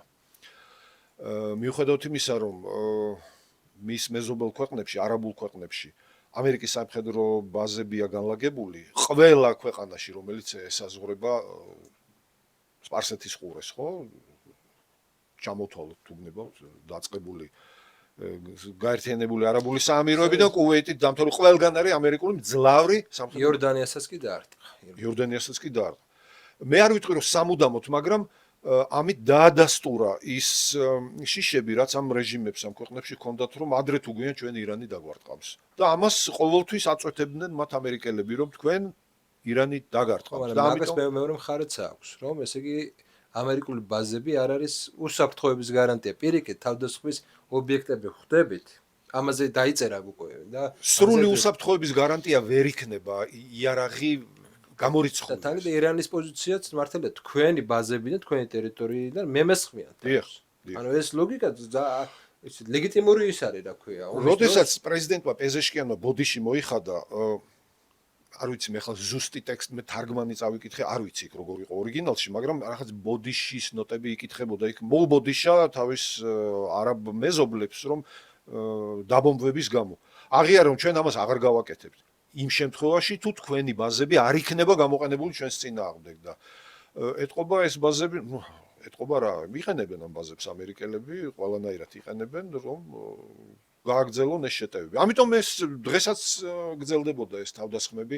აგერ აბუ-დაბიში კაცი გარდაიცვალა, დუბაიზე, ქალაქ დუბაიზე იყო თავდასხმები და საუდის არაბეთს ბომბავენ და ასე შემდეგ. ყველაზე ცუდი სცენარი იქნება თუ ტრამპს უცებ მობეზდა ეს ყველაფერი და თქვა რომ დავამთავრე მე ომი. აი მე რა იქნება. ეს საკითხი უნდა გადაიჭრას რაღაცნაირად. ოღონ როგორ მე მქონდა იმედი რომ გაერთიანებულ შტაბებში ამერიკის შეერთებულ შტატებში იცოდნენ და გათვლილი ჰქონდათ, მაგრამ წინა გამოცდილება კარნახობდა მე ამერიკის შეერთებული შტატების მოღვაწეობის ახლო აღმოსავლეთში. რაც არაფერი არ იცოდნენ, რა იცოდნენ, რა ლიბიის მოვლენები გათვალეს, ეგვიპტის გათვალეს, სირიის გათვალეს. შარშადელი თავდასხმისგან განსხვავებით, შარშანაც იყო ირანზე შეტევა. რა განსხვავება დღეს? ანუ რატომ ვერ მაშინ ხო პრინციპში გამარჯვებულივით გამოვიდა შეერთებული შტატები. ნუ ბომბი ვერ მიაღწია მაშინაც ვერაფერს, მაგრამ ნუ ესეთი იმეჯი იყო, რომ აი ნახე ესენი ვერაფერს ვერ აკეთებდნენ და წერტილოვანი დარტყმები მიაყენეს, ამათ ბევრი სამხედრო გენერალი გაუნადგურეს, ობიექტი გაუნადგურეს. ეხლა რატომ არ იქნება ეს? მე არ ვამბობ არ იქნება და ძალიან ცუდი იქნება თუ ეს იქნება ეს უცაბედი შეწყვეტა საომარი მოქმედებების. და ისევ ესე გაუთვლელი, მაშინაც გაუთვლელი იყო შედეგი. ესე იგი საომარი მოქმედებები იწყება, რაღაც მიზანი ხომ უნდა იყოს დასახული, რაღაც მინიმუმი, რაღაც მაქსიმუმი. ეხლა ჩანს მაქსიმუმი რა მიზანია, ხო? რეჟიმის შეცვლა. სამი მიზანია. პირველი, ესე იგი ბირთვული პროგრამის შეჩერება, მეორე ისრაელის აღიარება და რეჟიმის შეცვლა. ირანის მიერ ისრაელის აღიარება და რეჟიმის შეცვლა. ნუ ტრამპმა ესე განაცხადა, არ ვიცი ეხლა ეს რეალური მიზანი და დეკლარირებული ხო ორი სხვა, მაგრამ ყოველ შემთხვევაში ორი ზუსტად ვიცით, ეს არის ბირთვული პროგრამა უნდა შეჭერდეს. რეალურ მიზანს ის არ იტყვის არასოდეს. ხო მართალია. არ და ეს ხელის გულზე დევს. ირანის რეჟიმი უნდა შეიცვალოს. ირანმა უნდა შეიცვალოს მიმართულება, ვექტორები უნდა შეიცვალოს. სხვანაირად აზრი არ ქონდა არც ამ დაბომბეს, არანაირი აზრი არ ქონდა. რატო თუ ეკონომიკურად აღარ იქნება თავი რომ იმას ისინი და ჰეზბოლა აღიდგენენ ამას. ირანი ძალიან ძლავრი რესურსების მქონე ქვეყანაა. ირანს თუ მოუხსნეს ის სანქციები, აი სამშვიდობო ხელშეკრულების შედეგად, რომელიც უნდა გაფორმდეს, ხო, დამთავრდა ომი, სანქციები უნდა მოეხსნას ირანს. იმპულსი შოვნიან ისე. კარგით, აი მოდით აი ესე შევხედოთ გეოპოლიტიკურადაც. მარტო ირანი არ არის. რა თქმა უნდა. არსებობს დიდი მოთამაშეები, მათ შორის ჩინეთი, ჩინეთისთვის ეს საერთოდ მნიშვნელოვანი რეგიონია. და ჩინური ტანკერები დღემდე შედიან იქ და ამერიკაც კი არაჩერებს. ვინ დაბომბავს ამ ტანკერს, ვინ შეაფერხებს? ეს ერთი მეორე ესა რუსეთი. იმიტომ რუსეთთან აქვს რაღაც ხელშეკრულება სამხედრო თანამშრომლობაზე. თანამშრომლობენ კიდეც. თანამშრომლობენ კიდეც უკრაინაში გამოჩნდა ეს შაჰიდები დიახ. და რას იზამოთ თქვენ ეს ორი დიდი სახელმწიფო? თუ კი ომი გაგრძელდა. ჩვენ უნდა გავიხსენოთ რამდენიმე მნიშვნელოვანი ფაქტორი, რომელიც აი წინა წლებში მუშაობდა და ეხლაც მუშაობს. ჩინეთს განხორციელებული აქვს ირანში გრანდიოზული საინვესტიციო გეგმა. არაერთი ასეული მილიარდი დოლარი აქვს ჩადებული ირანის ეკონომიკაში. ჩინეთის რესპუბლიკას. ძირითადად როგორი პროექტები იყო იგი? აი ეს ნავთობზე ლაპარაკი ინფრასტრუქტურა და აი ირანელებმა როგორ გამოიყენეს ეს მათი პრობლემაა, მათ შეღავათიან ფასებში, გარკვეულ ფასებში, წლების განმავლობაში უნდა მიიღოთ ნავთობი და იღებენ კიდეც ამას. ეხლა ჩინეთისთვის ამ არხის გადაკეტვა ნიშნავს ძალიან ცუდი შედეგი იქნება ძალიან. იძულებული ხდება მე რუსეთისგან შეისყიდონ რაღაც რუსეთი სანქცირებულია და ასე შემდეგ და ასე შემდეგ. ამიტომ ჩინეთისთვის ძალიან მნიშვნელოვანი ქვეყანაა ირანი, ძალიან მნიშვნელოვანი ქვეყანაა. მაგრამ ის რომ საომარ მოქმედებებში ჩაებან და რაღაცა გაუთვალისწინებელი მოხდეს ამ შემტევ ქვეყნებთან დაკავშირებით ისრაელი, ამერიკის შეერთებული შტატები, მსგავსი არაფერი მოხდება, იმიტომ რომ ჩინური შეიარაღების გაჩენა ეს კონტროლდება. ეს კონტროლდება, კარგად, ამერიკელები ამას აკონტროლებენ, შეიარაღების გადაცემა და ну, რა თქმა უნდა, მცირე მასშტაბებით ეს შესაძლებელია, მაგრამ დიდი მასშტაბებით ეს ძალიან ძნელია. ამერიკელებმა საკმაოდ გვიან მოახერხეს ის, რომ იემენი ხუსიტებისთვის პრაქტიკულად გადაეკეტათ ეს ირანული იარაღის მიწოდების გზები და ვერ მოასწრეს ის, რომ იემენელებს დაგროვებული აქვთ უკვე საკმაოდ დიდძალი შეიარაღება, მაგრამ ну, რაღაცნაირი აი კალეიდოსკოპივით იგება მოვლენები. კი, ამათ იარაღი აქვს ნაშოვნი ხუსიტებს მძლავრი, მაგრამ იქვე ყურის ძირში ისრაელმა აღმოაჩინა ძალიან კარგი ტერიტორია სამხედრო ბაზისთვის. ეხლა ისრაელიდან აღარ ჭირდება თვითმფრინავების გაშვება ხუსიტების დასაბომბად. იქვე სომალილენდიდან გაუშვებს მფრინავ საშუალებებს და დაბომბავს იქ სომალილენდში დაუხსნათ ეს არის სეპარატისტული რეგიონი. აფრიკის ტერიტორიაზე. რომელიც იქვეა ძალიან ახლოს, იქ 10 კილომეტრებზეა ლაპარაკი. იქ უკვე საჰაერო ტანკერები აღარ ჭირდება ისრაელს და ამერიკის შეერთებულ შტატებს. თუმცა ეს ისრაელის სამხედრო ბაზაა. ხოლოდ რუსეთის ჩარევა ესე ღიად არ მოხდება. მე ლავროვმა ისეთი განცხადებები გააკეთა საკმაოდ. კი, ხმამაღალი განცხადებებისთვის ყველა არის მოწოდებული, ყველას უყვარს ხმამაღალი განცხადებები. საჭირო მომენტში ყველას მაღალი ხმა აღმოაჩნდება ხოლმე, მაგრამ მე თითქმის დარწმუნებული ვარ იმაში, რომ ამ მძლავრი შეტევების წინ გაფრთხილებული და უშუალო საათები არა, მაგრამ გარკვეული კომუნიკაცია იარსებებდა ამერიკის შეერთებული შტატების და რუსეთის სპეციალურ სამსახურებს შორის, რომ ჩვენ ვაპირებთ წარმოგიდგენიათ თეირანი იბომბება და იქ რაღაც რუსეთის საკონსულოს ან კულტურულ ცენტრს მოხვდა რაკეტა სადღაც. ნუ ძალიან დაიძაბებოდა სიტუაცია, ხო? ამიტომ ეს რამე არ მოხდა რა და არც მოხდება. ერთი ფაქტორიც არის უკრაინის ომი. დიახ, უკრაინის ომი. თქვენი აზრით როგორ აისახება უკრაინის ომზე ეს კონფლიქტი? გაჩნევისთვის, უკრაინელებისთვის ნეგატიურად, ალბათ არა, ნამდვილად ნეგატიურად უკრაინელების შეიარაღებას, მხარდაჭერას მოაკლდება ყურადღება და ეს ძალიან მნიშვნელოვანი იქნება უკრაინელებისთვის. და ყველაზე მთავარი მაინც მე ვფიქრობ ჩვენთვის და ჩვენზე როგორი მოქმედებს და ჩვენზე ყველაფერი ცუდად მოქმედებს. უკრაინის ომით ცუდად მოქმედებს. ეს ომიც თავისთავად ცუდად მოქმედებს. რატომ უკრაინის ომმა მოგცა იმის საშუალება, რომ აი შუა დერეფნის პროექტში ჩართული იყავით. მოგცა იმის საშუალება, რომ ბუფერად გარკვეულწილად, სადაც ომი არ მიმდინარეობს, ასე ინვესტიციები შემოსულიყო გარედან, მოგცა იმის საშუალება, რომ ყურადღება ამხელა იმპერიის, რომელიც ჩვენთან იყო მომართული, ეხლა არის მიმართული უკრაინისკენ და შესუსტებულია ეხლა რუსეთის ყურადღება საქართველოზე. ჩვენს მიმართ. ჩვენს მიმართ.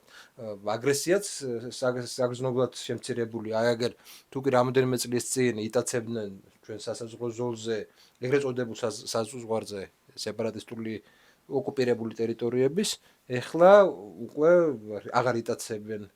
ანუ ეს ნაწილი რაღაცნაირად თითქოს კარგად ლაგდებოდა. ეხლა ირანის საკითხიც გამოდის ისე, რომ აქტიური ხდება ჩვენი რეგიონი ყველას.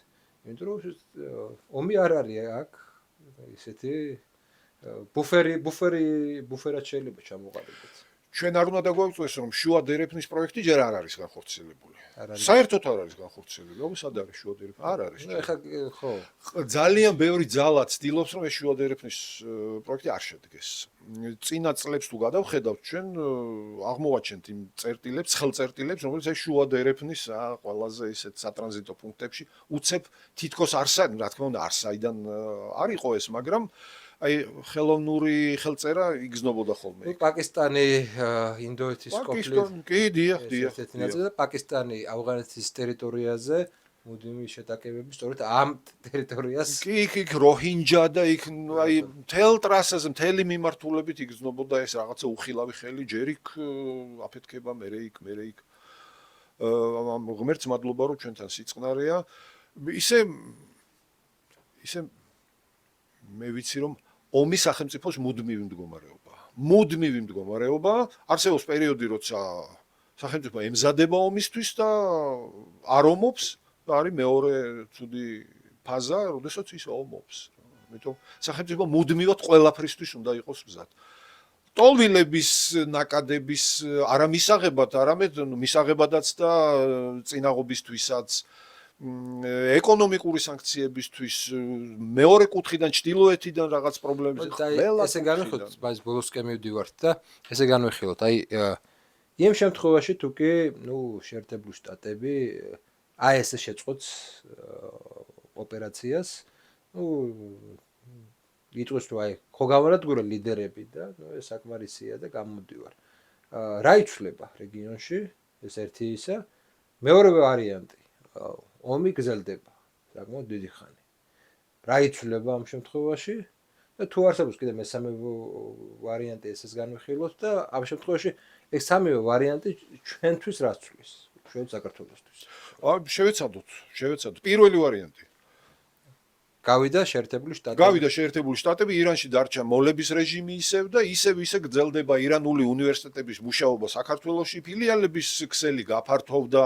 არა მხოლოდ ქვემო ფონიჭალაში, გარდაბანში და რუსთავშია ეს ქსელები. არამედ სხვა ადგილებში, თბილისში კიდე პატარა ფილიალი გაკეთდა აგერ ბაგრატიონის ძეგლის მარჯვენა მხარეს ზემოთ აზერბაიჯანელებით დასახლებულ რაიონში და კიდე სხვაგან. კიდე მომრავლდა ეს ირანული კულტურული ცენტრები, რომელიც რასაკეთებენ და კაცმა არ იცის. თუმცა ძალიან კარგად არის ცნობილი, ვინ საქმიანობს იქ და რა კატეგორიის ხალხი მუშაობს. ექნება მაგის რესურსი, რომ ეგენი. რატომ არ ექნებათ? რატომ არ ეს მაგათი მიზანი ამ სახელმწიფოს მიზანია ეს. ეს უნივერსიტეტი, აი ეს ყბადაღებული უნივერსიტეტი, რომელიც ეხლა გაახსენდათ ვიღაცებს და ამ დროს მე ამაზე ვლაპარაკობ 7 წელია, რომ რა უნდა ალ-მუსტაფას უნივერსიტეტს თბილისში, რატომ არის ეს აქ? ვარქმევდი კონკრეტულ სახელს და ეხლაც შემიძლია თქვა რას აკეთებს ეს ორგანიზაცია აქ. ეს ორგანიზაცია ქმნის პარალელურ საზოგადოებას საქართველოში. პარალელური საზოგადოებების არსებობა ქვეყნის უსაფრთხოებისთვის არის დამაზიანებელი და ამას არა მარტო ირანი აკეთებს, ამას აკეთებს თურქეთი. არაბული ქვეყნები აკეთებენ ამას, სად აკეთებენ კონკრეტულ რეგიონებში. აი ეს არის. ეს გაგრძელდება, უფრო გამკაცრდება ირანული ორგანიზაციების საქმიანობა. ბევრად უფრო გამკაცრდება. თუ ეს დარჩა ყველაფერი ისე როგორც არის. სხვა სცენარით ჩემთვის დღეს მე ვერ ვხედავ, რომ იქ რაღაც მოლების ხელისუფლება იმდენად დაასუსტეს, რომ მათ გავლენა აღარ აქვს სახელმწიფო. ხანგრძლივი ომი იწვევს აი ამ ორმუზის სრუტის ჩაკეტვით ძალიან მეეჭვება, რომ ბოლომდე ჩააკეტინონ ახლა ირანელებს, იმიტომ რომ ხო, ერთია სურდეს ირანს ამის ჩაკეტვა და მეორეა ამის შეძლება. იქ დაიწყება მერე ორხრივი მოლაპარაკებები.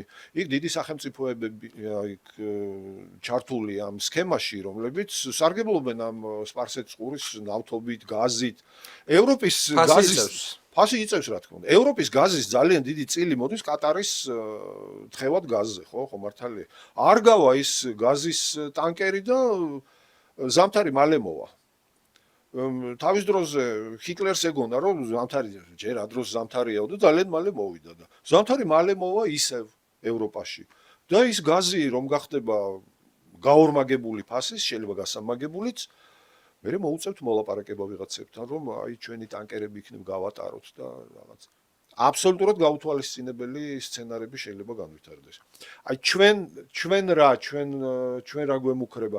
ძალიან ბევრი რამე შეიძლება დაემუქროს ჩვენი ქვეყნის სტაბილურობას. იგივე ბენზინის ფასი მოიმატა უკვე, კარგად მოიმატა, სერიოზულად მოიმატა დღეს, აი უკვე.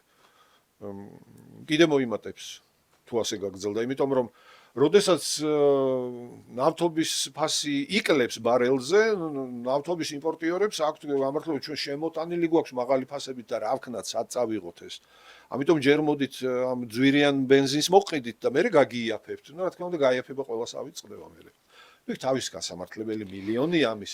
ხო, ნუ გასაგებია თქვენ ამბობთ ამ ნავთობის ფასზე და ენერგორესურსების ლოჯისტიკა გართულდება ყველა მიმართულებით. არის გაცილებით ცუდი სცენარები ამ ხანგრძლივ ომს მოყვება ხანგრძლივი საპასუხო ნაბიჯები ირანის, ხომ?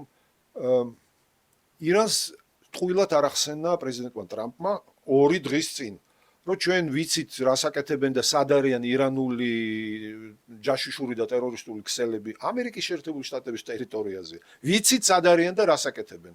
ოღონდ ჯერმე არ გამიგია რომ რომელიმე ქსელი გამოეძირკვათ, გაენადგურებინოთ ის ფედერალური რაღაც სამსახურები დასხმობდნენ თავს. ეს ქსელები ამოქმედდება. თუ ირანი მიიმწყდი ეს კუთხეში იმ დონეზე რომ მოლების ხელისუფლებას ეგზისტენციალური საფრთხე შეექმნათ, ისინი ყველაფერზე წავ, აბსოლუტურად დასაკარგი მათ არაფერი არ აქვს. თორემ მოუწევთ თეირანის და სხვა ქალაქების ქუჩებში სირბილი და გამოდევნებული ხალხის მოგევრი. ეხლა რას თქვენ თქვით, პირველი ვარიანტი არცის საშიში მეგონი ქართული სახელმწიფო შეძლებს. თუ არის რამე ესეთ სერიოზული პრობლემა მართლა და რაღაც ეს ჭორები და ეს ინფორმაცია მართლა ესე არის. მე მგონია რომ იმიტომ რომ თუ ეხლა რასაც ვაკვირდებით ყველა ის რაღაცა გარე ტერორისტული და გარე ესეთი მოვლენა არსებულმა ჩვენს სამსახურებმა აკვეთეს. რაც ბოლო 2 წლის განმავლობაში მოხდა. ანუ ამ მიმართულებით ყველაზე ნაკლები ისე მგონია პრობლემა. აი უფრო დიდი პრობლემა მგონია. სამუშაო მოემატებოთ უბრალოდ. ხო, უფრო დიდი პრობლემა მგონია სწორედ აი ეს ფასების ზრდა და მეორე ეს მიგრაციის ტალღები, რა თქმა უნდა. ხო, მიგრაციის ტალღები, რომელიც შეიძლება ამ მომა გამოიწვიოს. ჩემი წარმოდგენით ეს არ არის ბოლო კონფლიქტი.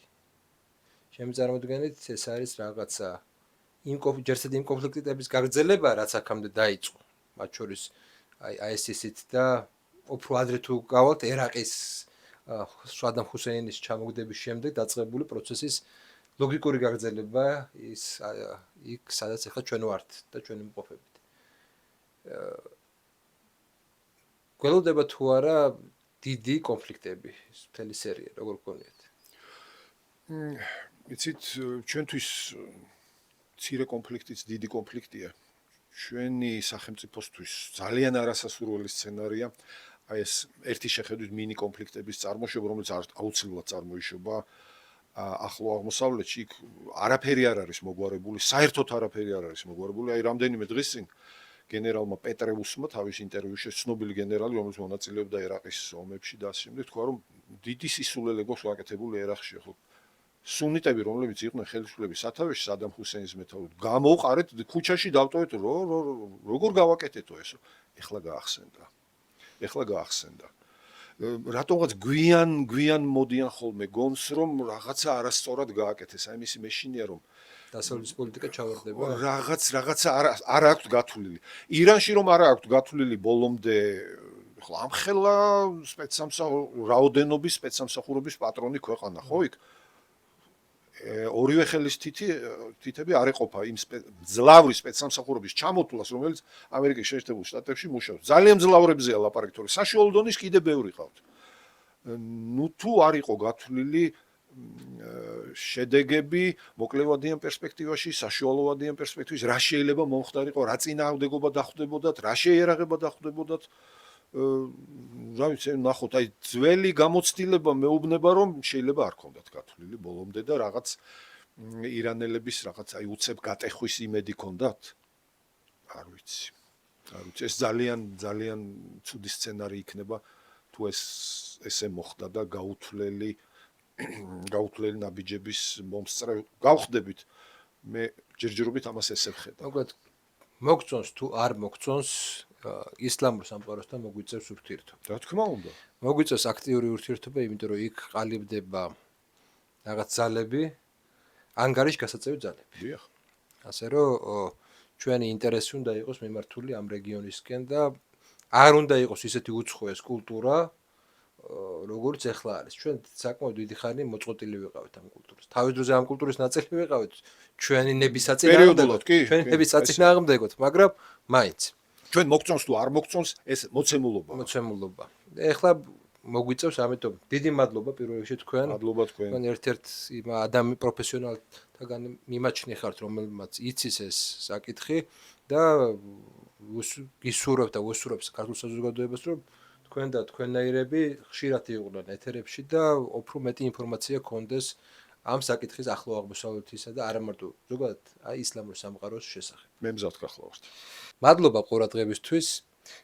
თხოვნა მაქვს, რა თქმა უნდა, გააზიარეთ ვიდეო, გააზიარეთ, რომ უფრო მეტმა ადამიანმა ნახოს. ეს ძალიან დიდი დახმარება იქნება ჩვენთვის და უფრო მეტი ადამიანი იქნება ჩართული ამ პროცესში, შემეცნებით პროცესში, რადგან ჩვენ ესე იგი რაღაცა ვაკეთებთ აქცენტს და გვინდა რომ გაგაცნოთ უფრო მეტად როგორ არის მოწყობილი სამყარო, როგორი არის ახლო აღმოსავლეთი, როგორი არის ირანი და კონფლიქტების არსი. მადლობა ყურადღებისთვის, მომავალ შეხვედრამდე.